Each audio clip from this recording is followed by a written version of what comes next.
এই নমিনেশন দেওয়ার পর থেকে শুরু হয়ে গেছে। দেখছেন, এক এক জায়গায় 5 জন 6 জন করে এমপি হবি। তারেক যে একজনক দিয়েছে, ওরে বাবারে, ওরা লেগে গেছে ভাই, লাখ আলারা লেগে মর। আর আল্লাহর কোরআনের দলেরা একজনও বলে না যে আমাকে এমপি বানান, কেউ বলে না, জোর করে তাকে দায়িত্ব দেওয়া হয়। জোরে কোন কথা ঠিক কিনা কথা বলেন? এই কথা কন না কেন? 15.5 বছর আপনার কি দেখছেন? ওই যে 5 বছর 6 বছর ন্যাংরামের চাষ করছে, জ্যৈষ্ঠ মাসে দেখবার গেছে আম পাকছে কিনা, যাই দেখে গাছের ডালে বসে এক ছোট বাচ্চা আম পাকতেছে আর ব্যাগের মধ্যে তুলতেছে। বাগানের মালিক কয়, আমি খাইনি, আমার পরিবারের কেউ খাইনি, তুই আমার গাছের তোর আম পাড়তেছিস, তোর বাপক যা বিচার দে মরে। ছেলে খালি মুসকি মুসকি হাসে। বাগানের মালিক করে হাসিস কেন? বলে, আপনি কোথায় আমার বাপক খুঁজবার যাবেন? আমার বাবাও আর এক গাছের চড়ছে।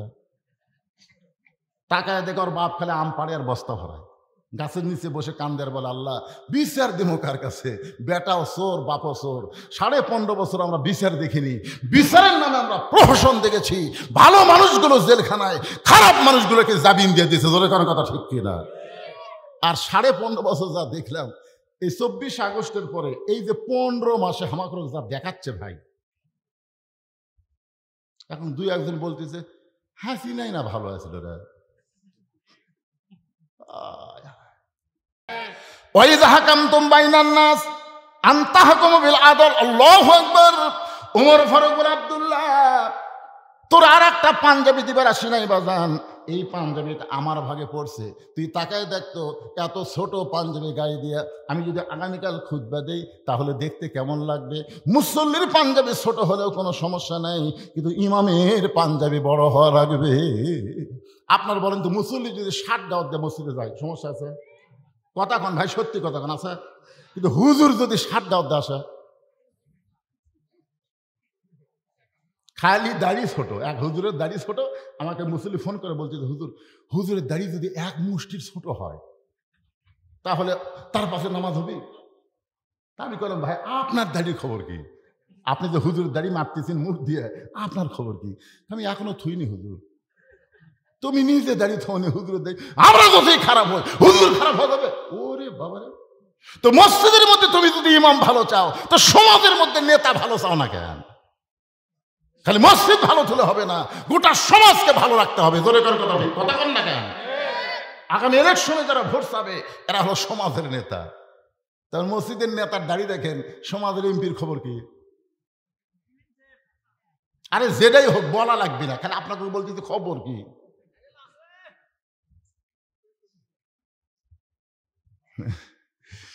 এক মেয়ে আমারে কইছে, হুজুর আমার স্বামী এত সুন্দর, আমি যখন রাস্তা দিয়ে যাই মেয়েরা খালি আমার স্বামীর দিকে বারবার তাকায়, আমি কোন দোয়া পড়লে মেয়েরা আমার স্বামীর দিকে তাকাবে না?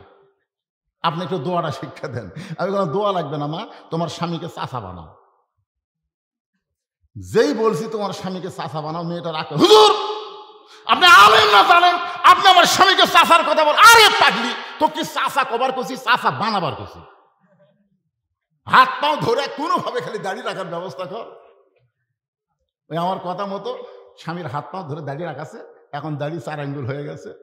ওই মেয়ে একদিন আমার মোবাইল করে বলতে, হুজুর আলহামদুলিল্লাহ, আমার স্বামীকে নিয়ে যখন রাস্তা দিয়ে যাই একটা মেয়েও আমার স্বামীর দিকে তাকায় না, যারা তাকায় সালাম দেখায়, চাচা কেমন আছে?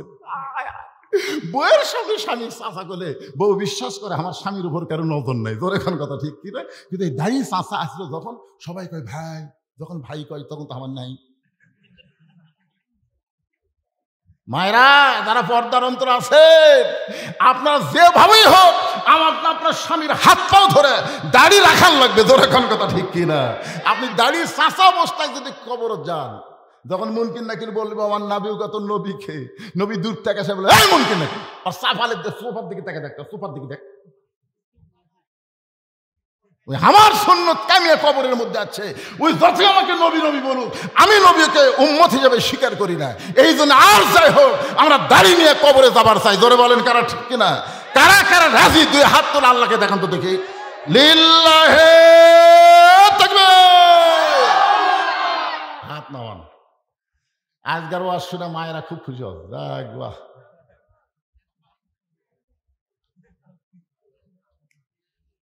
কি কষ্ট পাচ্ছেন? একটু মহব্বত না কথাগুলো শুনতে হবে। বাইজিদ বুস্তামি ওই খারাপ মেয়ের ঘরের মধ্যে আল্লাহর কোরআন, এই কোরআনের পরে আর কিছু আছে? আল্লাহ বলেছেন অনুনাজ্জিলু মিনাল কোরআনি মা হুয়া শিফাউ ওয়া রাহমাতুল লিল মুমিনিন। এর বাংলা স্লোগান হলো সব সমস্যার সমাধান দিতে পারে আল কোরআন। আপনারা কি বিশ্বাস করেন? তাহলে স্লোগানটা সবাইকে দেওয়া লাগবে, সব সমস্যার সমাধান দিতে পারে আল কোরআন। হলো না। আমার এলাকায় দুই দল মানুষ খুব আস্তে কথা কয়। আমার এলাকায় একদল মানুষ হলো মেয়ে মানুষ, জোরে কথা বললে পর্দার খেলাফ হয়, এজন্য জোরে কয় না। আর একদল আপাতত বাড়াচ্ছে চোর, এরা ফিস করে কথা কয়, জোরে বললে ধরা পড়ার ভয়। আপনার কি এই দুই দলের মধ্যে মেয়েও না চোরও না? তাহলে স্লোগান কোরআনের পক্ষে দিবেন, জবান খুলবেন না কে ভাই? হতে পারে আজকে কোরআনের স্লোগানের কারণে আল্লাহ আপনার জাহান্নাম বাতিল করে জান্নাতের মালিক যদি বানায় দেয়। সব সমস্যার সমাধান সবাই বলবেন দিতে পারে আল কোরআন। সব সমস্যার সমাধান দিতে পারে আল কোরআন। আল কোরআনের আলো সংসদের আলো, কোরআন হাদিস যেখানে আমরা আছি সেখানে দুনিয়ার মুসলমান এক হও লিল্লাহি তাকবীর। আল্লাহর ওলি বাইজিদ বুস্তামি আল্লাহর কোরআন থেকে তেলাওয়াত করতেছেন। যখন কোনো মেয়েরা ঘরের মধ্যে থাকবে তাদের জন্য বলতেছে মা অকরনা ফি বুয়ুতিকুন্না ওয়ালা তাবাররুজনা তাবাররুজাল জাহিলিয়াতিল উলা। আব্দুল্লাহ বলতেছে আমি আমার পাঞ্জাবি যেটা আমাকে বাইতুল মাল থেকে দিচ্ছে ওইটা আমি আমার বাবাকে দান করে দিলাম, কারণ ছোট পাঞ্জাবি বাবা খুতবা কেমনে দিবে। আমি গভীর রাত্রে বাবাকে দান করে বাবার পিছনে পিছনে আমি রওনা দিলাম, দেখি তো বাবা কি করে। আমি তাকায় দেখি বাবা ঘরের মধ্যে ঢুকে দরজা জানলা বন্ধ করে দিছে। আমি ফাঁক দিয়ে তাকায় দেখি তার পাঞ্জাবি আমার পাঞ্জাবি দুইটা একত্র করে জুব্বা বানায় বাবা খুতবা দেয়। এখন তোমরাই বলো আমার বাবার খুতবা কি শোনা যায়? সমস্ত সাহাবেরা চিল্লায় বলতেছে আল্লাহর কোরআন দিয়ে যখন রাষ্ট্র চলবে এমন ভালো মানুষকে মুসলমানেরা নেতা হিসাবে দেখতে পাবে। এখন যারা কোরআন নিয়ে সংসদে যাওয়ার চায় তাদের ব্যাপারে কি আপনাদের সন্দেহ আছে? আপনাদের এলাকায় হোক আমার এলাকায় হোক সব জায়গায় দেখবেন এই মানুষগুলো খারাপ না ভাইজান। বাইজিদ বুস্তামি রহমতুল্লাহ আলাইহি আল্লাহর কোরআন থেকে তেলাওয়াত করতেছেন। আল্লাহ নামাজ দিয়ে কাম হয় নাই, কোরআন দিয়ে যদি না হয় তাহলে সব পাওয়ার শেষ হয়ে যাবে। বাংলাদেশের সমস্ত মুসলমান এই মুহূর্তে একটা জিনিসকে টার্গেট করে চলতেছে যার নাম হলো আল্লাহর কোরআন। ঠিক কিনা বলেন? হ্যাঁ, আল্লাহ কোরআন পড়তেছে আর আল্লাহর কাছে দোয়া করতেছে আল্লাহ আল্লাহ। কিছুক্ষণ পর কোরআন পড়ার পরে বাইজিদ বুস্তামি তাকায় দেখে মেয়েটা সরাসরি এরকম তাকান হবে না, বুঝলেন?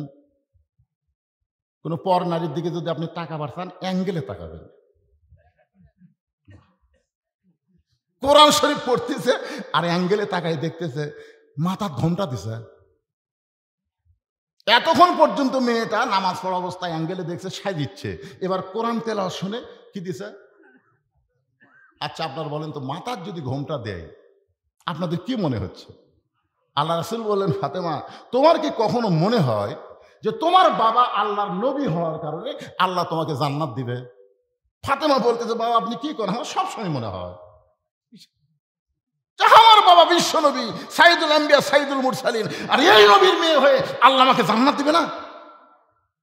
আল্লাহ রাসূল দুই ধাপ উঠে গিয়ে ফাতেমার হাত ধরে একটা চুমা দিয়ে বললেন মা এই চিন্তা তোমার ভুল, তুমি কখনোই মনে করবে না তোমার বাবা বিশ্বনবী হওয়ার কারণে আল্লাহ তোমাকে জান্নাত দিবে।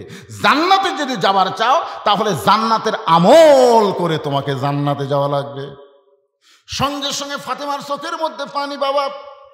তাহলে জান্নাতের আমল করে যদি জান্নাতে যাইতে হয় মেয়েদের জন্য জান্নাতের আমল কি? রাসূল বললেন মাত্র 4টা আমল করা লাগবে। ধরে বলেন কয়টা? 1 নম্বর আমল হলো 5 ওয়াক্ত নামাজ পড়বা। 5 ওয়াক্ত, 5 কথা কয় না 5, এবার আপনারা কন না কেন? ওয়াক্ত মানে কি? 24 ঘন্টায় নামাজ পড়া লাগবে না, 24 ঘন্টার মধ্যে 5টা সময় নামাজ পড়লে নামাজের হক আদায় হবে। রাসূল বললেন ফাতেমা 12 মাসের মধ্যে 1 মাস রোজা রাখলে রোজার হক আদায় হবে। ফাতেমা স্বামীর খেদমত সবসময় করা লাগবে না, স্বামী যখন খেদমত চাবে তখন খেদমত করবা। আমার কথা কি বুঝতে পারলেন?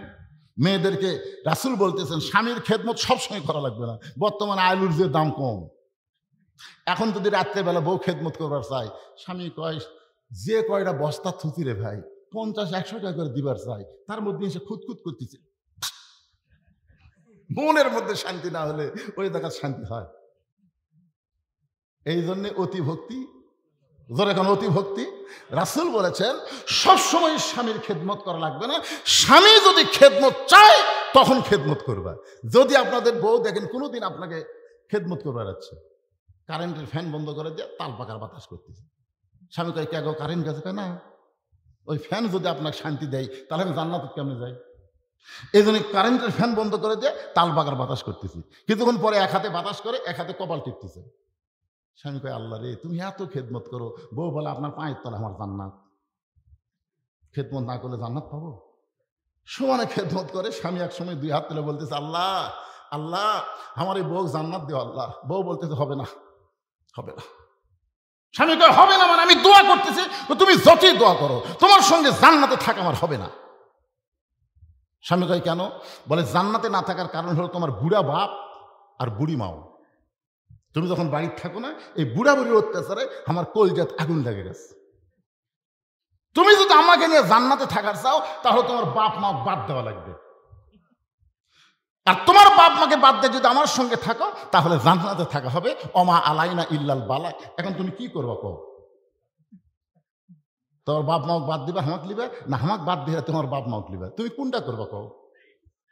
তোর স্বামী চিন্তা করে কি করি রে, কোনটা ধরি কোনটা ছাড়ি, কোনটা ধরি কোনটা ছাড়ি। বাম কান্দে ফেরে শয়তান, কোনটা ধরি কোনটা ছাড়ি? যেটি বাপ মায়ের কথা আছে সেটি বইয়ের কথা আলাই যাবি না, কোনটা ধরি কোনটা ছাড়ি এই চিন্তা করাই যাবে না। তো তুই বউ বাদ দে। ওয়াকাদা রাব্বুকা আল্লা তা'বুদু ইল্লা ইয়্যাহু ওয়া বিল ওয়ালিদাইনি ইহসানা। আল্লাহু আকবার। বউ বাদ দে। আল্লাহর কোরআন বলতেছে, আমার কথা না। বউ বাদ দে, সকালে বাদ দিব, বিকালে বিয়ে করব। বউ যদি মরে যায় তোর কোনো টেনশন নাই, আর একটা বিয়ে করব। কিন্তু বাপ মা যদি মরে যায় তুই বল বাপ মা পাবো? তখন না রে, বাপ মা মরলে তো বাপ মা পাওয়া যাবে না, তাহলে যেটা মরলে পাওয়া যাবে না সেটা ধর, আর যেটা মরলে পাওয়া যাবে সেটার পাশে ঘুরিস কে? বউ বাদ দে। যে বউ তোর বাপ মায়ের বিরুদ্ধে ওয়াজ করে এই বউ নিয়ে সংসার করলে তোকে জাহান্নামে যাওয়া লাগবে। জোরে কথা কর না কেন ভাই? তখন লাভ দিয়ে উঠছে। বউ কয় কি হয়েছে গো, কি করবো, সিদ্ধান্ত কি নিলে? সিদ্ধান্ত নিছি 3 তালাকের একটা গাড়ি ডাকতেছি। 3 চাকার অটো ভ্যান না, 3 তালাকের গাড়ি। তোর ব্যাগটা গুছালে বাপের বাড়ি যা। বউ দৌড়ে এসে পাওয়া ধরে বলতেছে আপনি আসলে আল্লাহর ওলি গো। আজকাল আপনারা অনেকেই বইয়ের কথা শুনে বাপ মায়ের মনে কষ্ট দেন। আপনি জানেন বাপ মা যদি কষ্ট পায় আপনি যত বড় হাজি হন, পরেজগার হন, নামাজি হন, আপনি জান্নাতে যাবার পারবেন না। বাপ মায়ের সন্তুষ্টির উপরে সন্তানের জান্নাত। জোরে কোন কথা ঠিক না? একটু মনোযোগ দিয়ে শুনবেন। আল্লাহর বান্দা হযরত বাইজিদ বুস্তামি রহমাতুল্লাহ আলাইহি কোরআন শরীফ তেলাওয়াত করতেছে, আর অ্যাঙ্গেলে তাকায় দেখে কি দিছে, মনে ভুলে গেছে, ঘোমটা দিছে। আর সেই ঘোমটার কথা বলতে গিয়ে আমি ফাতেমার কথা বলতেছি। রাসূল বললেন ফাতেমা, সতীত্বের হেফাজত পর্দা করা তার কোনো ওয়াক্ত নেই। খুব খেয়াল করবেন, ওয়াক্ত মানে কি? সময় নাই। সতীত্বের হেফাজত পর্দা করা এর কোনো সময় নাই, এটা সব সময়। আজকে আমাদের বাংলাদেশে মেয়েদের পর্দা কখন হয়? আমার কাহালুতে, এটা তো শিবগঞ্জ, আমার কাহালুতে কোনো মেয়ে মানুষ মরে গেলে 5 কাপড় দেয়। আপনাকে এই শৌলার খবর কি? 5টা দেয় না? 5টা দিয়ে আবার খাটনি কি, খাটনি চাদর দিয়ে ঢাকরে। মেয়ে মানুষের লাশ দেখা যায় নাই। আচ্ছা মেয়ে মানুষের লাশ দেখা যায় নাই না জেতা দেখা যায় নাই? হতুয়া কি দিছে, মেয়েদের লাশ দেখা যায় নাই, চাদর দিয়ে ঢেকে থাকে। ফেরেশতারা বলতেছে আল্লাহ আল্লাহ, যে মেয়েটা জীবিত অবস্থায় পাড়ার সব লোক দেখলো, মরার পরে 5 কাপড় দিয়ে আর খাটনি আবার চাদর দিয়ে ঢাকলো। আল্লাহ বলতেছে দেশের নাম বাংলাদেশ রে, ওই দেশের মেয়েরা বাঁচতে পর্দা করে না রে, মরার পরে করে রে, মরার পরে। আপনার বলেন, আপনাদের যার বউকে গোটা পাড়ার সব পুরুষ দেখেছে, এরে 5 কাপড় লয়, 5 কোটি কাপড় দেওয়া কাম হবে না, 5 কোটি কাপড় দেওয়া কাম হবে না। আর একটা পাওয়ার আছে, আমার দিকে তাকায় দেখেন, বাংলাদেশ আর কয়টা পাওয়ার আছে ভাই রে? একটু মনোযোগ দিয়ে শোনেন ভাই, একটু মনোযোগ দিয়ে শোনেন। এই কোরআনের কি পাওয়ার! আল্লাহ নবীকে যিনি হত্যা করবার গেছিলেন, নবীকে যিনি নাঙ্গা তরবারি দিয়ে হত্যা করবার গেছিলেন, সেই মানুষটা কোরআনের পাওয়ারে এত ভালো মানুষ হয়ে গেলেন। আল্লাহ তাআলা এই কোরআনের ওসিলায় বাংলাদেশের মতন 96টা দেশের খলিফা বানায় দিলেন। জোরে করে সুবহানাল্লাহ। এইটা হাজার হাজার সাহাবীর সামনে অর্ধ পৃথিবীর খলিফা হযরত ওমর খুতবা দিচ্ছেন, হাজার হাজার সাহাবীর সামনে জুমার দিন। মাঝখান থেকে একজন দাঁড়িয়ে বলতেছে, আমিরুল মুমিনিন, আপনার খুতবা শুনবো না, আপনার খুতবা শুনবো না। ওমর ফারুক বললেন, আমার দোষ কি? বলে, আপনার দোষ হলো আমাদেরকে খাটো পাঞ্জাবি দিয়ে আপনি লম্বা জুব্বা গাওয়াত দিয়েছেন। দেখেন এই কোরআন মানুষকে কি করে। দেখেন বাংলাদেশের মতন 96টা দেশের রাষ্ট্রপতিকে বলতেছে, আমাদেরকে খাটো পাঞ্জাবি দিয়ে আপনি লম্বা জুব্বা গাওয়াত দিয়েছেন। এই লম্বা জুব্বা কোথায় পেলেন?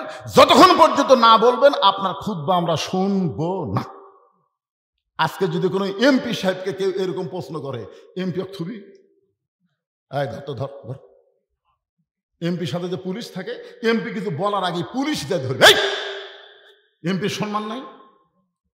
অথচ বাংলাদেশের মতন 96টা দেশের খলিফা রাষ্ট্রপতিকে বলতেছে, আমাদেরকে খাটো পাঞ্জাবি দিয়ে আপনি লম্বা জুব্বা গাওয়াত দিচ্ছেন, যতক্ষণ পর্যন্ত লম্বা জুব্বার কাহিনী না বলবেন ততক্ষণ আপনার খুতবা আমরা শুনবো না। ওমরের চোখ দিয়ে দর দর করে পানি পড়তেছে। এমন সময় 30 পারা কোরআনের হাফেজ, 6 লক্ষ হাদিসের হাফেজ ওমর ফারুকের ছেলে আব্দুল্লাহ ইবনে ওমর বাবার পাশে দাঁড়ায় বলতেছে, রে নবীর সাহাবীরা, তোমরা খাটো পাঞ্জাবি হলেও তো নতুন কাপড় পরে নামাজ পড়তে আইছো, কিন্তু আমার দিকে তাকায় দেখো, আমার পরনে নতুন কোনো কাপড় নাই। ওসমান গনি বলে, আব্দুল্লাহ, আজকে জুমার দিনে সবাই নতুন কাপড় পরেছে, তুমি পুরাতন কাপড় পরলে কেন? আব্দুল্লাহ বলতেছে, আমি যদি আজকে নতুন কাপড় পরতাম তাহলে আমার বাবার জুব্বা লম্বা হতো না। কিছুই কয় না, সুবহানাল্লাহ কয় না, আলহামদুলিল্লাহ কয় না। আজকে যদি আমি নতুন কাপড় পরতাম আমার বাবার জুব্বা লম্বা হতো না। যেদিন থেকে আমার বাবা মদিনার খেলাফতের দায়িত্ব পাইছে, সেদিন থেকে তোমরাই হলো রাজা আর আমার বাবা হলো খাদেম। ধরে কোন সুবহানাল্লাহ। যেদিন থেকে আমার বাবা মদিনার খলিফার দায়িত্ব পাইছে, সেদিন থেকে তোমরা রাজা, আরামসে খালি সারা রাত ঘুম পারো, লাখ দেখে ঘুম পারো। কিন্তু আমার বাপ আজকে সামান্য জুব্বা লম্বা হচ্ছে, খুদ্া আটকে দিলে। হ্যাঁ, তোমরা যখন ঘুম পাড়ো আমার বাবা তখন ঘুমায় না। রাতের অন্ধকারে কে কোথায় কিভাবে আছে আমার বাবা নিজের চোখে না দেখলে রাতের খাওয়া খায় না। ধরে কান সুবহানাল্লাহ। একদিন বের হয়ে দেখে তাঁবুর মধ্যে কি যেন জ্বলতেছে, 2টা বাচ্চা খালি মা মা বলে কাঁদতেছে। ওমর ফারুক চিন্তায় পড়ে গেলেন, এত দূর থেকে দেখা যায় কিন্তু শোনা যায় না। আর একটু কাছে গিয়ে বলতেছে, মেয়েটা বলতেছে, বাবা গোশত সিদ্ধ হলেই তোমাদের খাবার দেব, তোমরা এমন করে কান্দো না। ওমর ফারুক চমকে গেলেন। দুম্বার গোস্ত হলে বড় জোর 8 ঘন্টা লাগবে, উটের গোস্ত হলে 1 ঘন্টা লাগবে। এত গভীর রাত হয়ে যায়, এখন পর্যন্ত গোস্ত সিদ্ধ হয় না। নিকটে গেলেন, মা তোমার সন্তানের প্রতি তোমার কি দয়া নাই? তোমার সন্তান ক্ষুধার জ্বালায় কান্দে, আর এত রাত তোমার গোস্ত সিদ্ধ হয় না। মেয়েটা বলে, পথিক। ওমর ফারুক তার চেনে না, বলে, পথিক শোনো, আমার বাড়ি হলো ইয়ামিন দেশে, আমার বাড়ি হলো ইয়ামিন দেশে। আমি শুনতে পাইলাম মদিনার খলিফা ওমর অত্যন্ত ভালো মানুষ। আমি ভালো মানুষের কাছে আমার 2টা এতিম বাচ্চাকে নিয়ে আইছিলাম কিন্তু সাহায্য পাওয়ার আশায়, কিন্তু বিকেলবেলা এত মানুষের ভিড়, আমি একজন নারী হইয়া ওমরের দরবারে যাওয়ার পারলাম না। আমি নিয়ত করেছি আগামীকাল সকালবেলা ওমরের দরবারে যাব। আমি নিয়ত করার পরে রাতের বেলা তাঁবু টাঙ্গায়া আমার 2টা বাচ্চাকে কলিজার মধ্যে বুকের মধ্যে নিয়ে আমি ঘুমাবার চাই, কিন্তু এদের পেটে এত খিদা লাগছে, এরা খিদার জ্বালায় খালি মা মা বলে কাঁদতেছে। আমি শুধু সান্ত্বনা দেওয়ার জন্যে পাতিলে পাথর আর পানি দিয়ে নিচে আগুন জ্বলায় বলতেছে, বাবা গোস্ত সিদ্ধ হলেই তোমাদের খাবার দিব।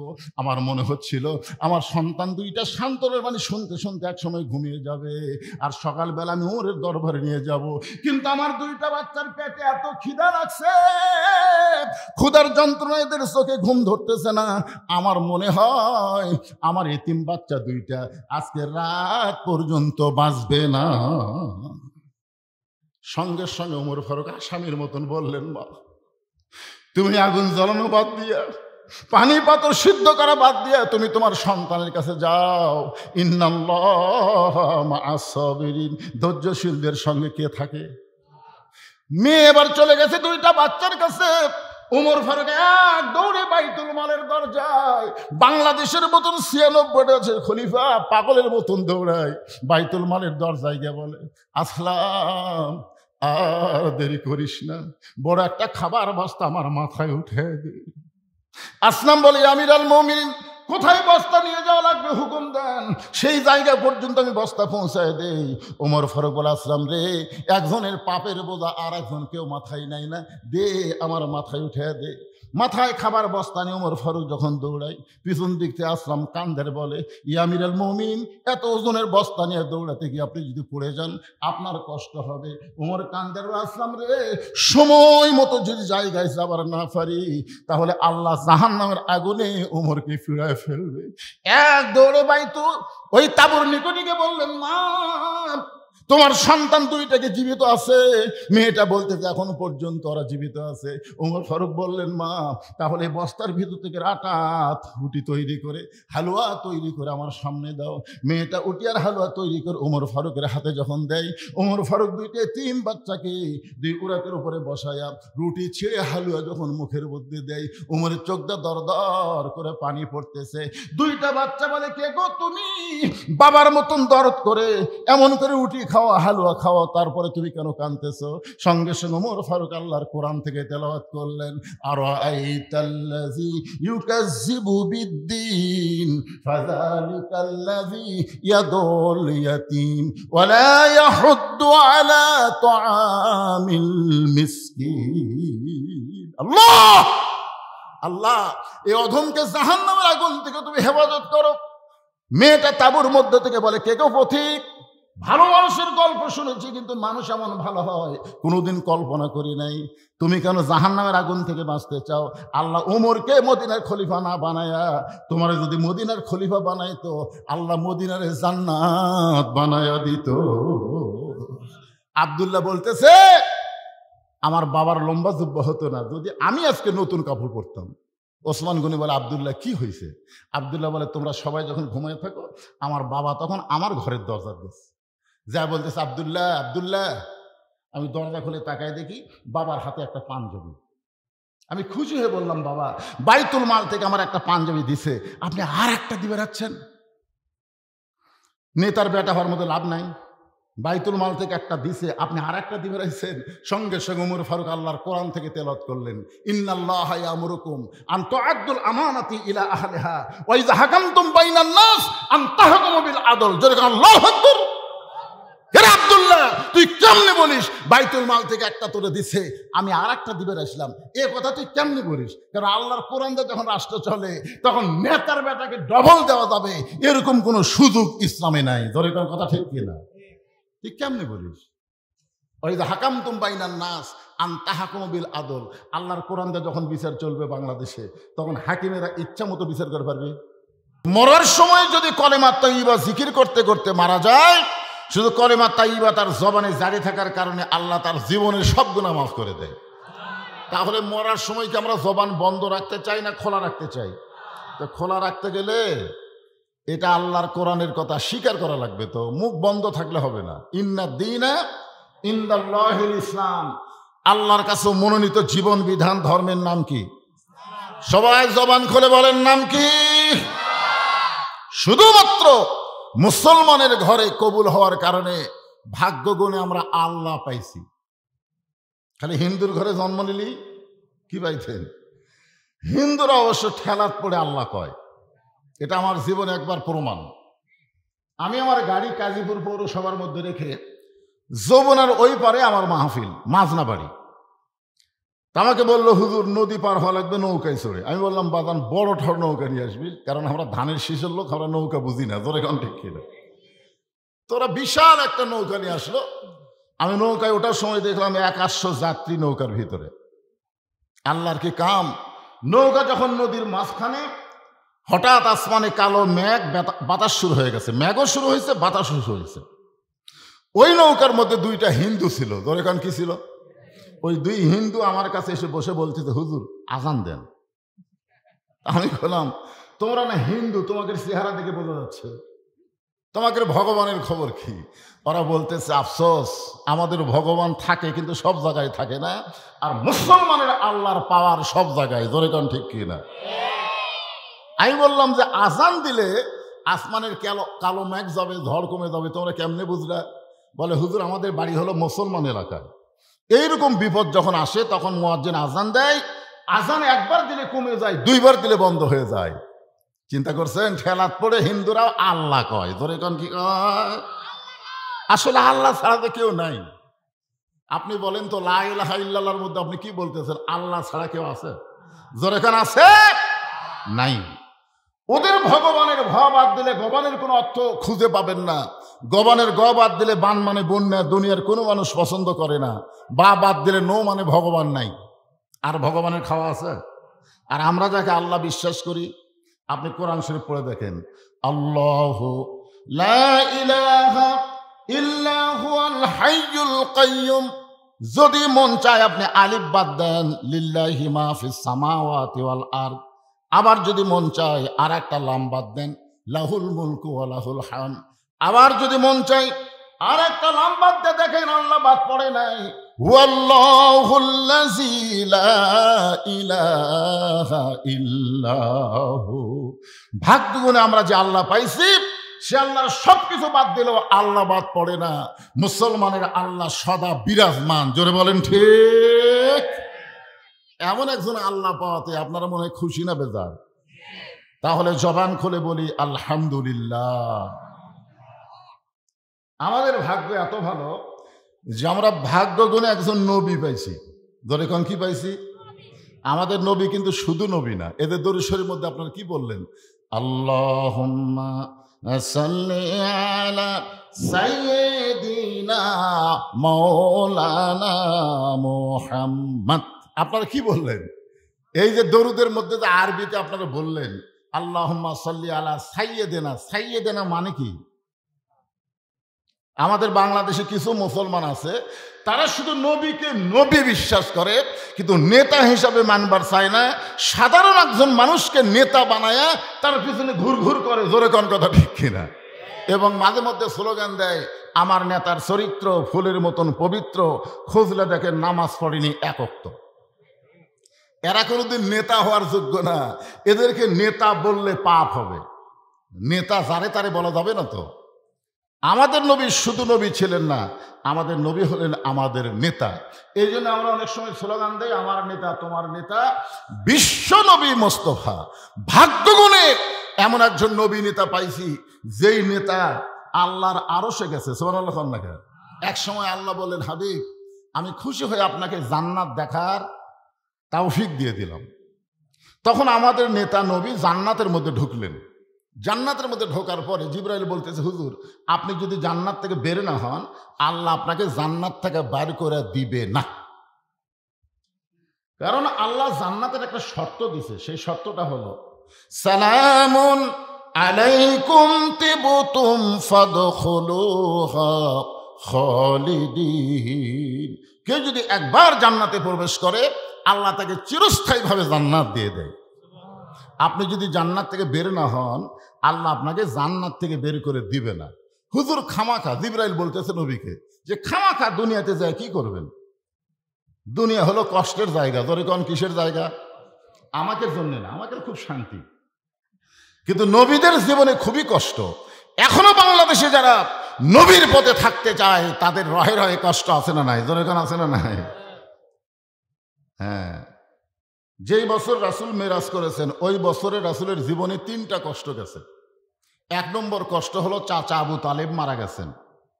উনি কি ভাবতেছেন চাচা মরলে ভাইস্তার কি? আমাদের বর্তমান পরিবেশে চাচা মরলে ভাইস্তা খুশি হয়, কারণ ওই চাচা ওর বাপের সাথে সামান্য 1.5 হাত জায়গার জন্য মারামারি করছে। এখন কথা ঠিক না? এরকম চাচা আছে না নাই? তো এখন ভাইস্তার সামনে বাপক ঠেলা মারছে, সেদিন থেকে ভাইস্তা দোয়া করে এই শালা মরলেই কাম। অনেকে ভাস্তা বর্তমান পরিবেশে চাচার মৃত্যুতে খুশি হয়, কিন্তু নবীর চাচা আবু তালেব যখন মারা গেলেন নবী এতই কান্না কাঁদলেন। সাহেবরে বললেন, এ রাসূলুল্লাহ, আপনার চাচা মরে যাওয়ার পরে আপনি এমন কান্না করতেছেন কেন? রাসূল বললেন, সাহাবীরা রে, মায়ের পেট থেকে আমি এতিম ছিলাম, কিন্তু দুনিয়াতে আসার পর আমি এতিম ছিলাম না। ভাগ্য গুণে এমন একটা চাচা পাইছিলাম, যে চাচা আমাকে এমনভাবে লালন পালন করেছে, আমার যে বাবা নাই দুনিয়াতে এটা কখনোই আমি বুঝতে পারিনি। সুবহানাল্লাহ বলেন। সেই চাচা মারা যাওয়ার কিছুদিন পরেই নবীর দরদের বিবি খাদিজা দুনিয়া থেকে বিদায় নিছে। কি বিবি? আচ্ছা, আপনারা কি আমার কথা শুনবার পাচ্ছেন না বুঝবার পারতেছেন না? কোনটা? হো হা করা লাগবে তো। আপনারা এই দরদের বিবি কথা শুনে চিন্তায় পড়ে গেলেন, দরদের বিবি আবার কি? যার দুই বউ আছে, একটা বিয়ার বউ আর একটা পরে 7 করে বিয়ে করছে, দুই বই বর্তমানে স্টিল আছে। আপনি খেয়াল করে দেখেন তো, এই দুই বউ কি সমান? আপনার বিয়ের বউ আপনাকে ছাড়া কোনোদিন ভাত খাবে না, আর যেটা পরে করছেন ও কবি যখন পারে খাবে, আমার খাওয়া আমি খাইনি। এই জন্য মা খাদিজা ছিলেন নবীর দরদের বউ। দরদের বিবি খাদিজা দুনিয়া থেকে বিদায় নেওয়ার পরে নবী চলে গেলেন তায়েফের ময়দানে। তায়েফবাসী এত পাথর মারছে, নবীর গোটা দেহ রক্তাক্ত হয়ে গেছে। ওই বছরই আল্লাহ তাআলা নবীকে লাইলাতুল মিরাজ ঘটায় দিয়েছে। জোরে কর সুবহানাল্লাহ। এখান থেকে আমরা কি বুঝলাম? কষ্টের পরে শান্তি আছে না নাই?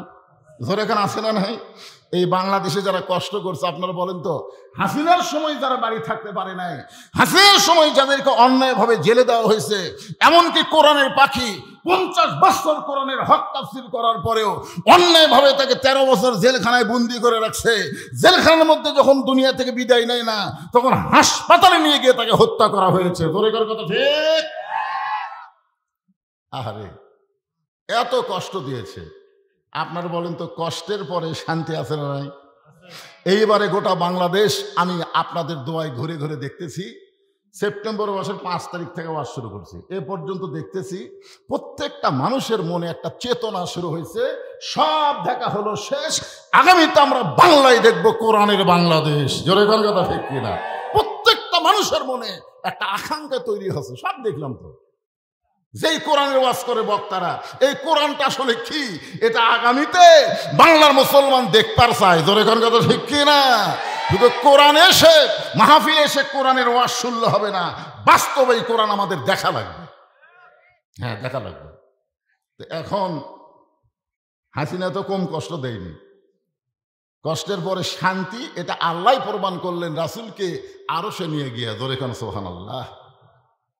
ফেরেশতা জিবরাইল বললেন, হুজুর, আপনি যদি না যান, আল্লাহ জান্নাত থেকে বের করে দিবে না। সঙ্গে সঙ্গে নবী রাগ করে বলেন, জিবরাইল, যেই কথা একবার বলেছো, এ কথার দ্বিতীয়বার বলো না। জিবরাইল নবীর কাছ থেকে সরে গেছে, কারণ জিবরাইল নবীকে ভালো চেনে না কম জানে। আল্লাহ তাআলা জিবরাইলের মাধ্যমে নবীর উপরে নাজিল করেছেন, ওমা আরসালনাকা ইল্লা রাহমাতাল লিল আলামিন। ওগো নবী, আপনাকে আমি গোটা বিশ্ব জগতের জন্য রহমত স্বরূপ প্রেরণ করেছি। জোরে কোন সুবহানাল্লাহ। যেই নবী হলেন দয়ার নবী, আর সেই নবী রাগ করে বললেন, জিবরাইল, যেই কথা একবার বলেছো, এই কথা আর দ্বিতীয়বার বলো না। জিবরাইল কয়েক ধাপ সরে গিয়ে বলছে, হুজুর, আপনি আমার উপরে এত রাগ করার কারণ কি? আমি তো আপনার পক্ষেই কথা বললাম। আল্লাহ রাসূল বলেন, জিবরাইল, আমি নবী আমার জন্য নই, আমি নবী হলাম আমার উম্মতের জন্যে। এই কথা শোনার পরে সুবহানাল্লাহ মুখে আসতেছে না? আমি নবী আমার জন্য নই, আমি নবী কার জন্যে? আমাদের জন্য। ধরে কোন কার জন্যে? আমরা কি নবীর উম্মত না? তাহলে এই কথাটা বলেন, নবী কার জন্যে? আমাদের জন্য। করে বলেন, কার জন্যে? একবার হযরত বেলাল নবীকে প্রশ্ন করলেন, ইয়া রাসূলুল্লাহ, আমরা মুসলমান যখন কবরে যাব, মুনকির নাকির আমাদের 3টা প্রশ্ন করবে। কয়টা? কিন্তু আপনি নবী যখন কবরে যাবেন, মুনকির নাকির আপনাকে কয় প্রশ্ন করবে? এই যে আগেই বলে দিয়েছে 2টা। কিভাবে বুঝলেন 2টা? আরে বাবা রে। আল্লাহ রাসূল বলেন, বেলাল, তোমার কি মনে হয়? বেলাল বলতে, হুজুর, আমাদেরকে 3টা করবে, আপনাকে 2টা করবে। নবী বললেন কোনটা বাদ দিবে?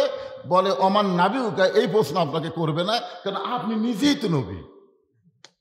তখন আল্লাহ নবী ছোট বাচ্চার মতন কানলেন। সাহাবারা বললেন হুজুর আপনি কান্দেন কেন? বলে আমার কান্দার কারণ হলো তোমাদের ভাগ্য কত ভালো, তোমাদের নবী আছে, আর আমার ভাগ্য কত খারাপ, আমার নবী নাই। আপনার বলেন তো নবী দিয়া কি হয়? নিদানে আখেরাতে তরাইতে পুলসিরাতে কান্ডারি হইয়া নবী পার করিবেন সেই তরণী। সবাই মহব্বতে বলেন নবী মোর পরশমণি, নবী মোর সোনার খনি, নবী নাম ভাবে যেজন সেই তো দোজা হানের ধ্বনি। সুবহান, জোরে কান সুবহানাল্লাহ। আল্লাহর নবী একটা কথা বেলালকে বললেন, বেলাল মুসলমান মারা গিয়া যখন কবরে যাবে তখন মুনকার নাকির কয়টা প্রশ্ন করবে? কথা কন না কেন, কয়টা? কিন্তু আমি নবীর যদি মৃত্যু না হয় তাহলে আমাকে কয়টা করবে? কথা কয় না। যদি আমার মৃত্যু না হয়, আপনার নবীর উম্মত হিসাবে কি বুঝতেছেন? নবী কি মারা গেছে? কি হয়েছে? ছোটবেলায় আমরা গজল শুনতাম, এখন এগুলো গজল আর হয় না। ইসলামের আলো জ্বলায়া দিয়া নবী ঘুমায়া আসেন সোনার মদিনায়। আচ্ছা, এই গজল যদি কেউ এভাবে গায় দেখেন তো কেমন লাগে? ইসলামের পতাকা উড়ায়া দিয়া নবী ময়রা আসেন সোনার মদিনায়।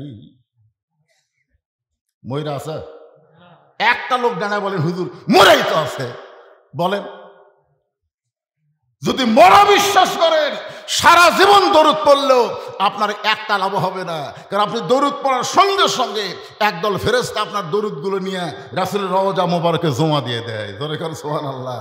তো জমা দেয় কার কাছে? মরা মানুষের কাছে। হ্যাঁ, খুব মনোযোগ দিয়ে শুনবেন, ঈমান আকীদার ব্যাপার। আল্লাহ রাসূল বললেন, জিবরাইল, আল্লাহ যদি আমাকে বলতো জান্নাতে থাকার জন্য প্রবেশ করেন, আমি নবী জান্নাতের মধ্যে প্রবেশ করতাম না। আল্লাহ আমারে বলছে জান্নাত দেখার জন্য প্রবেশ করেন, আমি নবী সেই দিন জান্নাতে থাকার জন্য প্রবেশ করব যেদিন আল্লাহ আমার সমস্ত উম্মতিনীকে জান্নাত দিবে। তাহলে নবী জান্নাতে থাকার জন্য কবে যাবে? ওটা কি নবী থাকার জন্য ঢুকছে না দেখার জন্যে? তাহলে চিন্তা করে দেখেন, যেই নবী নেতা জান্নাতের মধ্যে গিয়ে আমাদের কথা ভোলে না, আর বর্তমানের নেতা ভোট পাইয়া সংসদে যাবে একটা ভোটারের কথা মনে রাখবে না। জোরে কোন কথা ঠিক কি রাখেন? দিয়া দেখেন, ভোট দিয়া দেখেন ওই কুটি যায়, ওর বাড়ি আর শিবগঞ্জই থাকবে না, ওই ঢাকার বাসা বাড়ি করে ওখানেই থাকবে। মাঝে মধ্যে বেড়াবার আসবে, মাঝে মধ্যে বেড়াবার আসবে। আপনি চিন্তা করতেছেন আমি এত ভোট দিয়ে ওরে উঠাইলাম, আমি একটু কাছে যাই, আপনি কাছে যাই দেখবেন স্যামসার অত্যাচারে নেতার কাছে ঢোকা যাচ্ছে না। তোর কোন কথা ঠিক না? স্যামসার কোন এই তুই কে রে? তখন বলতেছে ভাইরে, যে নেতার কাছে আমি আইছি এই নেতা আমাকে কত সালাম দিছে, এই নেতা আমারে কত সালাম দিছে। স্যামসা বলতেছে কখন দিছে? ভোটের আগে না ভোটের পরে? তোকে না ভোটের আগে। আরে পাগলা, ভোটের আগে নেতারা ফকিরকেও সালাম দেয়। ধরে কোন কথা ঠিক কিনা? গাড়ি থামে, গাড়ির থেকে নামে ফকিরকে সালাম দিছে, আসসালামু আলাইকুম চাচা কেমন আছেন? ফকির খেলে চারিদিকে তাকায়, চারিদিকে তাকায়। নেতা বলছে কি দেখতেছেন? বলে তুমি কারে সালাম দিলা? আমি তো আপনাকেই দিছি, কারণ ভিক্ষা করে খাই। ভোটের আগে আপনিও যা হামও তাই। যে সারা নেতারা ভোটের আগে মানুষের কাছে আসে, ভোটের পর আসে না, এরা হলো নেতা জাতের কলঙ্ক। ধরে কোন কথা ঠিক কথা বলে?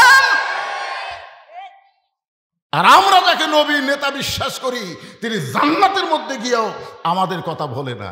এখন এই মুহূর্তে একটা স্লোগান দিবেন, জোরে সরে পারবেন না ভাইজান? এই ছেলেবেলে, তোমাকে কণ্ঠ তো সেই সুন্দর, আমি যেই বলবো আমার নেতা তোমার নেতা, সকলে বলবেন বিশ্ব নবী মোস্তফা আমার নেতা তোমার নেতা। আল্লাহ যাই বলেনি, আল্লাহ তুমি সব দেখতেছে। আল্লাহ খালি আল্লাহ দেখতেছে না, দুই কান্তর দুটো ফেরেশতা আছে না নাই? আপনারা যারা স্লোগান দিলেন না, ফেরেশতাগুলো কি লিখবে?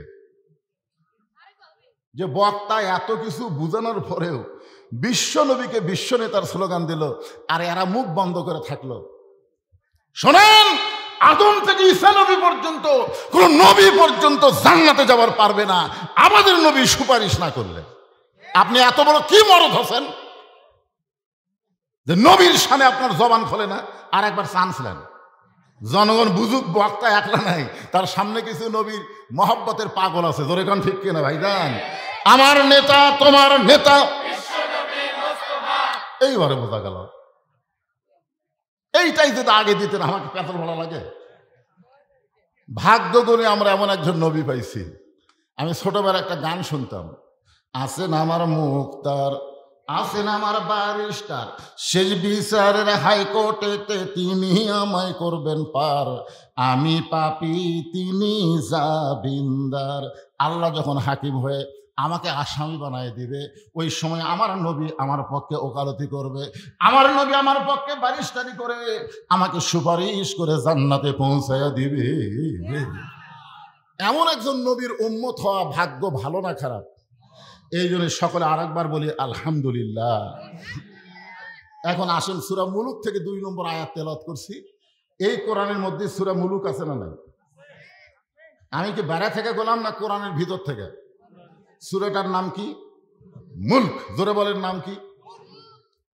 আমি 11 সালে যখন প্রথম হজ করবার যাই, এটা ঘুম ধরলো কেন ভাবছি, মানুষ দেখতেছে না, না সেজন্য না, কথাটা গুরুত্বপূর্ণ। প্রথম যখন 11 সালে হজ করতে গেলাম, ওই সময় হাসিনা সরকার, ধরে কোন কি সরকার, তা আমার সঙ্গে ওই যে আদমদীঘি উপজেলার চেয়ারম্যান, নাম হলো রাজু সাহেব, আওয়ামী লীগ থেকে চেয়ারম্যান হচ্ছে, আমরা দুইজনে একসঙ্গে হজ করছি। তো কাবা ঘরের সামনে গিয়া ওই আওয়ামী লীগের নেতা আমার সাথেই বলতেছে, লব্বাইক আল্লাহুম্মা লব্বাইক, লব্বাইক লা শারিকা লাকা লব্বাইক, ইন্নাল হামদা ওয়ান নি'মাতা লাকা ওয়াল মুলক লা শারিকা লাক। যখনই বলেছে লাকা ওয়াল মুলক লা শারিকা লাক, আমি খপ করে হাত ধরলাম, ধরে বললাম, চেয়ারম্যান সাহেব, এই যে আপনি বললেন লাকা ওয়াল মুলক লা শারিকা লাক, এর বাংলা কি? তখন বলতেছে, আপনারাও বলতেছেন, আমিও বলতেছি, আর তো বাংলা জানি না। মানে আর বাংলা হলো রাজনীতির ভিতরে, রাজত্বের ভিতরে একমাত্র আল্লাহ ছাড়া অন্য কাউকে স্বীকার করি না। তাহলে আপনি এখানে আল্লাহর ঘর সামনে নিয়ে বলতেছেন রাজনীতির ভিতরে, রাজত্বের ভিতরে একমাত্র আল্লাহ ছাড়া কাউকে স্বীকার করি না। এই তলবিয়া পড়ে বাংলাদেশে যায় কার রাজনীতি করবেন? তখন কয়, হুজুর, এটা যদি আগে বুঝতাম তাহলে তো আমি এগুলো বাদ দিয়ে করতাম। তার মানে শালা মানুষের তৈরি হাহিম মানবে, মানুষের দল করবে, আল্লাহর দল করবে না। ও 1 কোটি বার হজ করলো, আল্লাহ হজ কবুল করবে না। ধরে কোন কথা ঠিক কিনা? কি বুঝতেছেন? আমি বাংলাদেশের প্রত্যেকটা হাজী সাহেবকে বলবো, হজের আগে যে দল করছেন করছেন, কিন্তু হজ করার পরে আপনি ওখানে স্বীকারোক্তি দিয়েছেন আল্লাহ ছাড়া কোনো মানুষের দল করা যাবে না। হজ করার পরেও যে হাজী মানুষের দল করে, ও হাজী নাম পাবে, কিন্তু ওর হজ আল্লাহর দরবারে কবুল হয়নি। ঠিক কিনা বলে? সূরা মুলকের 2 নম্বর আয়াত, নাম হলো সূরা মুলক। বাচ্চারা ভালো করে মনোযোগ দিয়ে শোন। এখন থেকে তোরা যদি ভালো হয়ে যাস, আমাদের কোনো টেনশন নেই। আমরা বুড়ারা তো এমনি ভালো হব। সারা জীবন ঘুষের চাকরি করে, চাকরি যখন রিটায়ার হচ্ছে তখন বুড়া কান দিচ্ছে, আল্লাহ আমি আর জীবনে ঘুষ খাবো না, আল্লাহ আমি আর জীবনে ঘুষ খাবো না। 2 ফেরেশতা বলতেছে, আল্লাহ এই শালা কি করা যায়? এই যখন ঘুষের চাকরি করছে তখন কান দিনি, যে চাকরি শেষ এখন কান দিচ্ছে। আল্লাহ বলতেছে, যখন হবে চামড়া ঢিল, আল্লাহর সাথে দিবে মিল। আমাকে বুড়ার কথা বাদ, তোমাদের কথা হলো আসল। এখন থেকে তোমরা খালি সাইজ হও, আগামী জেনারেশন একটা ভালো মানুষ পাবে। ধরে কোন ঠিক কিনা ভাইজান? হ্যাঁ, এখানে আল্লাহ তাআলা সূরা মুলকের 2 নম্বর আয়াতে কি বলতেছেন, এটা বলার আগে আমি আপনাদের সামনে উপস্থাপন করতে চাই যে কোরআন থেকে আপনারা তাফসির শুনবেন। এখানে নাম দেখছেন ওয়াজ মাহফিল, ওয়াজ মাহফিল দেখছেন, অসুবিধা নেই। যে কোরআন থেকে আপনারা ওয়াজ শুনবেন, তাফসির শুনবেন, এই কোরআনের মধ্যে কোনো সন্দেহ? আচ্ছা, আয়াতটা আমি পড়ি তো, দেখেন তো আল্লাহর কথার সাথে কি আপনারা একমত? জালিকাল কিতাবু লা রাইবা ফি হুদাল লিন-নাস। কি মুত্তাকিন করছে? তার মানে বোঝা গেল ইমাম যদি 4 রাকাত নামাজে 3 রাকাতে বসে, মুসল্লি কিন্তু বসবে না, লোক মাদে ইমামকে খাড়া করে দিবে। এখন কথা ঠিক কিনা? এখানে বোঝা গেল বক্তা যদি ভুল করে শ্রোতারা ভুল ধরে দিবে। আপনারা বলেন তো, এখানে আল্লাহ হুদাল্লিল নাস না বলে হুদাল্লিল মুত্তাকিন কেন বললেন? যেই কোরআনের মধ্যে কোনো সন্দেহ নাই পাইকারি হারে এই কোরআন সবাইকে হেদায়েত দেবে, আল্লাহ এই কথা না বলে হুদাল্লিল মুত্তাকিন বলার পিছনে কারণ আছে না নাই? কারণ আছে। কারণটা কি? নবী যখন কোরআন তেলাওয়াত করত, তখন চোরের মতন চুপি চুপি একজন নবীর কোরআন তেলাওয়াত শুনত। তার নাম হলো আবু জেহেল। জোরে বলেন, নাম কি? সারা রাত দাঁড়িয়ে দাঁড়িয়ে নবীর কোরআন তেলাওয়াত শুনত। সকাল বেলায় সে মিটিংয়ের মধ্যে বলতেছে, এত সুন্দর কোরআনের বাণী, রাতটা কোন দিক দিয়ে গেল আমি বুঝবারই পারিনি। সুবহানাল্লাহ। আবু জেহেলকে কোরআনের বিরুদ্ধে করছে, পক্ষে বলছে, এত সুন্দর কোরআনের বাণী, রাতটা কোন দিক দিয়ে গেল আমি বুঝবারই পারিনি। তা আবু সুফিয়ান বলতেছে, নেতা, যেই কোরআন শুনতে রাত কোন দিক দিয়ে যায় বোঝা যায় না, সেই কোরআন ধরলে অসুবিধা কি? শুনলেই যদি এত মজা লাগে, তাহলে সেটা ধরলে অসুবিধা কি? আবু জেহেল বলতেছে, তুই আমার কাছে আয়। আবু সুফিয়ান যেই কাছে কাছে কানের কাছে ফিসফিস করে বলতেছে, এই কোরআনকে যদি ধরি তাহলে তোর আমার ভুয়া নেতৃত্ব চলবি না। তোর আর আমার যে নেতৃত্ব চলতেছে এটা আর চলবে না। আজও বাংলাদেশে আল্লাহর কোরআনকে যদি আমরা ধরি, তাহলে আবু জেহেলের মতন যারা ভুয়া নেতৃত্ব এই বাংলাদেশে দিচ্ছে, তাদের নেতৃত্ব থাকবে না। জোরে কোন কথা ঠিক কি না? এই জন্যে তারাই চায় কোরআন কোরআনের জায়গায় থাকুক। আমাকে বলে, হুজুর কোরআন মাদ্রাসায় থাক, আমাদের কোনো সমস্যা নেই, কোরআন মসজিদে থাক, আমাদের কোনো সমস্যা নেই, কিন্তু কোরআন নিয়ে আপনারা সংসদ যাবার চান কেন? কোরআন কোরআনের জায়গা থাকবে, আপনারা কোরআন খারাপ জায়গা নিয়ে যাবেন কেন? আপনারা বলেন তো, সংসদ কি খারাপ? জোরে কোন সংসদ কি খারাপ? একবার আল্লাহর ওলি বাইজিদ বোস্তামি রহমতুল্লাহ আলাইহি তার দরবারে এসে দেখে মুরিদেরা জিকির করতেছে। বাইজিদ বোস্তামির মুরিদ, তারা জিকির করতেছে, নাউজুবিল্লাহ নাউজুবিল্লাহ নাউজুবিল্লাহ। বাইজিদ কয়, কে রে? সুবহানাল্লাহ আলহামদুলিল্লাহ আল্লাহু আকবার, এই জিকির বাদ দেয় নাউজুবিল্লাহর জিকির ধরলো কেন? এক মুরিদকে বলতেছে, কে বাবা নাউজুবিল্লাহর জিকির কেন? বলে, হুজুর আমরা খালি করতেছি না, আপনি শুনলেও আপনিও করবেন। বলে, কি হয়েছে? বলে, বাগদাদ এলাকায় উত্তর সাইডে একটা ঘর ভাড়া নিয়ে একটা 17 বছরের সুন্দরী মেয়ে দেহ ব্যবসা শুরু করছে। আর ওই দেহ ব্যবসা করার কারণে শত শত যুবক ওই মেয়ের সঙ্গে সম্পর্ক করে তাদের চরিত্র ঈমান নষ্ট করতেছে। এই জন্য আমরা নাউজুবিল্লাহর জিকির করতেছি। বাইজিদ বোস্তামি আল্লাহর কোরআন এভাবে হাতে নিয়ে বললেন, তোমরা যদি কিয়ামত পর্যন্ত হায়াত পাও আর এরকম নাউজুবিল্লাহ জিকির করো, তোমাদের নাউজুবিল্লাহ দিয়ে একটা অন্যায়ও বন্ধ হবে না। এ বাবা, এই ক্যামেরার লোকেরা তোমরা কথা কয় না তো। এখন মুরিদরা বলতে, তো হুজুর তাহলে অন্যায় বন্ধ হওয়ার উপায় কি? বাইজিদ বোস্তামি বললেন, ওই খারাপ মেয়ের কাছে যাওয়া লাগবে। সমস্ত মুরিদকে নাউজুবিল্লাহ, হুজুর একটা ভালো মানুষ কোনোদিন খারাপ মেয়ের কাছে যায়?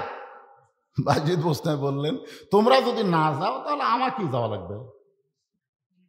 সমস্ত মুরিদরা তখন বসে আছিল, এবার খাড়া হচ্ছে, খাড়া হয়ে বলতেছে, আপনি আল্লাহর ওলি হয়ে একটা পতিতা একটা বেশ্যা মেয়ের কাছে যাবেন? আপনি আল্লাহর ওলি হয়ে এরকম একটা খারাপ জায়গা যাবেন? বাইজিদ বোস্তামি বললেন, জায়গা খারাপ না। এই মুহূর্তে আমি পর্দার মধ্যে ঢুকে গেলাম। রাসূল বললেন, আমিন। মেয়ে বলতেছে, এই মুহূর্তে আমি কার মধ্যে ঢুকলাম? আল্লাহ রাসূল বললেন, আমিন। আচ্ছা, একজন দোয়া করতেছে চাচ্ছে, আর রাসূল যদি আমিন কয়, এটা কবুল হবে না? কত পার্সেন্ট? 100%। আল্লাহ রাসূল চলে গেছেন। কয়েকদিন পরে আল্লাহ জানায়, বলতেছে, হাবিব আপনার মেয়ে পর্দার মধ্যে ঢোকার কারণে আমি আল্লাহ এত খুশি হয়েছি, সাইদাতুন নিসাই আহলাল জান্নাহ ফাতেমাতুজ জোহরা, আমি আল্লাহ তাকে জান্নাতি নারীদের নেত্রী বানাই দিয়েছি। জোরে কোন সুবহানাল্লাহ। পর্দার মধ্যে থাকার কারণে জান্নাতি নারীদের নেত্রী। আপনারা বলেন তো, ফাতেমা, আমি আপনাদের ওয়াজ শুনেছি, দুধারে ওয়াজ শুনছেন, মা ফাতেমা কখন মারা গেছে? দিনের বেলা না রাতের বেলা? এ সবাই কন্যা কেন, দিনে না রাতে? স্বামীর কাছে 3টা ওসিয়ত করেছিল। 1 নম্বর ওসিয়ত হলো, রাতের অন্ধকারে খালি পর্দার মধ্যে মারা গেলে হবে না, রাতের অন্ধকার আমাকে দাফন করা লাগবে। 2 নম্বর ওসিয়ত হলো, আমার জন্য কোনো জানাজার ব্যবস্থা করবেন না। 3 নম্বর ওসিয়ত হলো আমার লাশটা খাটনির উপরে তুলবেন না। আলী বললেন, ফাতেমা তুমি নবীর কলিজার টুকরা, তোমার জানাজায় হাজার হাজার মানুষ হবে, দোয়া করবে। ফাতেমা বললেন, 1 লক্ষ মানুষ যদি বলে ফাতেমা ভালো, আর আপনি যদি বলেন ভালো না, এই ফাতেমার জন্য জান্নাতের দরজা আল্লাহ বন্ধ করে দিবে। আর দুনিয়ার সমস্ত মানুষ যদি বলে ফাতেমা খারাপ, আর আপনি যদি বলেন ফাতেমা ভালো, এই স্বামীর সার্টিফিকেটে ফাতেমার জন্য আল্লাহ 8টা জান্নাতের দরজা খুলে দিল। তাহলে বউ ভালো হওয়া লাগবে কার কাছে? এই হক কথাটা এখন তো কার কাছে? আর আমাকে এটা লব উল্টা কি কয়, খালি তুমি আমাকে দেখবার পারো না, খালি তুমি। পাড়ার মধ্যে খুঁজে দেখো, আমার বিরুদ্ধে কেউ নেই। আমি মায়েদের বলতেছি, মা গোটা পাড়া না গোটা দুনিয়ার লোক যদি আপনাকে ভালো কয়, আপনি ভালো হতে পারবেন না যতক্ষণ স্বামী ভালো না বলবে। জোরে করে কথা কন না কেন ভাইজান? আমার লাশটা খাটনিতে তুলবেন না। আমি ফাতেমা হিসাব করে দেখেছি, বর্তমান 4 জন পুরুষ খাটনি কান্দে নেওয়ার দুনিয়াতে নাই। আল্লাহর নবী আমার বাবা যদি দুনিয়াতে থাকতো, মরা মেয়ের লাশের খাটনি বাবা কান্দে নিবার পারত। আমার হাসান হোসেন যদি বড় হইতো, তাহলে মায়ের লাশের খাটনি কান্দে নিবার পারত। অবশ্য আমি আমার বাবা 6 মাস আগে দুনিয়া থেকে বিদায় নিয়েছে। আমার হাসান হোসেন এত ছোট, এরা মায়ের লাশের খাটনি কান্দে নিবার পারবে না। আপনি শুধু কান্দে করে ওই জান্নাতুল বাকির পূর্ব কোণায় সবুজ রঙের একটা বাতি জ্বলবে, ওই বাতি বরাবর আমাকে দাফন করবেন। ওগো আল্লাহর বান্দা হযরত আলী চোখের পানি বের করে পাগলের মতন কাঁদতেছে। ফাতেমা বলে, স্বামী গো, মৃত্যুর কথা শুনে এমন করে কাঁদবেন না, কারণ মৃত্যু এমন একটা জিনিস, আল্লাহ কোরআনে বলেছেন যাআত সাকারাতুল মাউত হাক্কুন, প্রত্যেকটা মানুষের জন্য মৃত্যুর চাইতে সত্য আর কিছুই না। এখানে যত মানুষ বসে আছেন, আপনার বলেন তো এমন কোনো ব্যক্তি আপনার বলতে পারেন যেখান থেকে আমি বাড়ি যাওয়ার গ্যারান্টি আছে? একটা লোক বলেন, হুজুর আমার বাড়ি এটি, হুজুর আমি যাচ্ছি। কোন খালি কোন? তো বাড়ি যাওয়ার গ্যারান্টি যদি না থাকে, বাড়ি যাওয়ার মতন আমাকে গ্যারান্টি নেই, তাহলে আল্লাহর ঘর মসজিদের জন্য টাকা চাইলে আপনার দেন না কেন? এ বাবা, এই মুরব্বী শোনেন বাবা, এদের শোনেন, না দেন। এই বুড়া বয়সে এই মাহফিলের সঙ্গে এমন করবেন না। আপনাদের কাছে যদি আমি মসজিদের জন্য গামছা দিই, গামছা আদায় করছেন? গামছা হচ্ছে ও ব্যাগ আছে, যাই হোক, গামছা হোক ব্যাগ হোক যেটাই হোক। এবার মাহফিল কমিটির ছেলেরা কোথায় রে?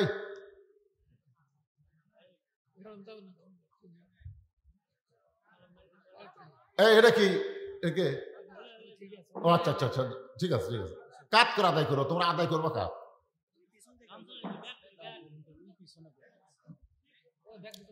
পিছন দিক থেকে সামনের দিকে আদায় করা আছে। 10 পারেন, 20 পারেন, 50 পারেন, যাইবা পারেন, আল্লাহর রাস্তায় দিবেন। না দিবেন এরকম কোনো নিয়ত করেন না। হতে পারে আপনার জীবনের শেষ দান, আজকের এই দানটা আপনার জীবনের শেষ দান হতে পারে ভাই। এই মনে করে পকেটটা বার করেন তো বাড়ি যাওয়ারই গ্যারান্টি নাই, তাহলে টাকা পকেটে থেকে কি করবেন? তোরা পারবো না রে, তোরকে মতন ছেলে আদায় করবে, দিন আরেক দিকে চলে যাবে। যারা মাহফিল কমিটির ভলেন্টিয়ার, আমি তাদেরকে শুধু বলবো, অন্য কেউ যেন আদায় করতে ওঠেন না, তারাই উঠছে। পিছন দিক থেকে আসতেছে, আপনারা সামনের দিক থেকেও যান, সময় দেওয়া যাবে না তো, অল্প সময়ের মধ্যে কাম সারা লাগবে। আপনারা পকেট থেকে বার করেন জীবনের শেষ দান মনে করে। যিনি যা পারবেন, একজন ওটা বসা করবেন না। আল্লাহ তোমার মসজিদের জন্য আদায় করতেছি, এই সময় অজাতা যারা উঠবে, মরার 1 বছর আগে প্যারালাইসিস ব্যারাম দিয়ে বুঝাই দিও যে সব জায়গাতে উঠবে, তাহলে হবি না। কি কোন প্যারালাইসিস বোঝেন? প্যারালাইসিস বোঝেন কি কথা রে বারে? ও শুনতে বসে থাকবেন আর টাকা দিবেন, লাভতে উঠবেন। আপনি টাকা আল্লাহ লিবে না তো। ভালো জায়গা সবাই দান করা পারে না। পৃথিবীর শ্রেষ্ঠ জায়গা আল্লাহর ঘর, আর সেই ঘরের টাকা দিতে শয়তান আপনাকে ধোঁকা দেয় কেমনে? যাদের পকেটে আছে আমি তাদের কাছে দাবি করতেছি। বাইজিদ বোস্তামি আল্লাহর কোরআন তেলাওয়াত করতেছেন, অ্যাঙ্গেলে দেখতেছে, মনে আছে না? ভুলে গেছেন? এই জায়গা এখান থেকে মজার ওয়াজ। হ্যাঁ, সবাই দেন, ব্যাগ দান ভরে যায়। আমার মা বোনদের কি এক জায়গায় বসবার দিচ্ছেন না? মা বোনদের জন্য কেউ আছে আদায় করবি? ও ওখানে আছে, মাশাআল্লাহ। মায়েরা আপনারাও আল্লাহর রাস্তায় দান করেন। আজকে যতক্ষণে ওয়াজ করছি, পুরুষের চাইতে নারীদের ওয়াজ কিন্তু তুলনামূলক বেশি করছি। কি কোন বেশি করিনি? মাশাআল্লাহ। এদের বাচ্চার গায়ে ঠিকই তো। এখন পর্যন্ত মেয়ে মানুষের ওয়াজই হচ্ছে। বাইজিদ বোস্তামি কোরআন তেলাওয়াত করতে করতে অ্যাঙ্গেলে কাক দেখতে চায়? মহিলা মহিলা আপনারা অ্যাঙ্গেলে দেখবেন, ডাইরেক্ট দেখবেন না। কয়বার? এই জোরে অ্যাঙ্গেলে কয়বার দেখবেন?